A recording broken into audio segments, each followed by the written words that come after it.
Para sa patuloy na pagsusulong ng edukasyon bilang susi sa mas maliwanag na kinabukasan, matagumpay na isinagawa ng Camarines Norte Police Provincial Office sa pamamagitan ng Police Community Affairs and Development Unit ang PRO5 Project Tanglaw at Project AKAP sa buong lalawigan ng Camarines Norte.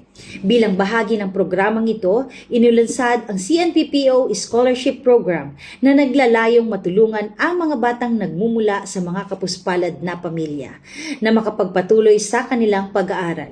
Ang mga benepisyaryo, partikular ang mga papasok sa grade 1, ay pinagkalooban ng school supplies, uniforme, enrollment expenses at iba pang pangunahing pangangailangan sa paaralan.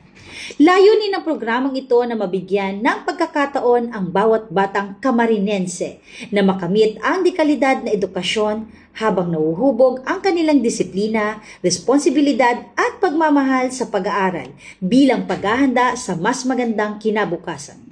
Sa pamamagitan ng sama-samang pagkilos ng kapulisan at mga stakeholder, patuloy na pinagtitibay ng CNPPO ang pangakong walang batang maiiwan sa landas tungo sa pag-unlad at kaunlaran.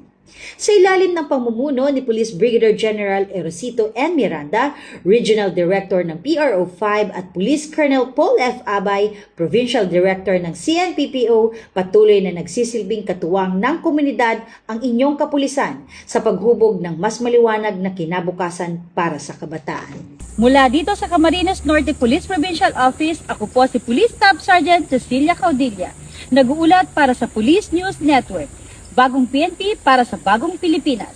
Serbisyong mabilis, tapat at nararamdaman.